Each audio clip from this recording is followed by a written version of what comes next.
अस्सलाम वालेकुम दोस्तों, कैसे हैं आप। सावन की पहली बारिश शुरू हो चुकी है। मौसम खुशगवार हो गया है, बेहतरीन मौसम हो गया है।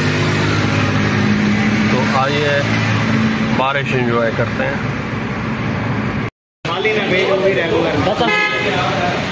से गया नहीं।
दोस्तों बारिश शुरू हो चुकी है, मानसून का सीज़न शुरू हो चुका है और आपको यहाँ से हम ठंडी ठंडी हवा और बारिश दिखा रहे हैं।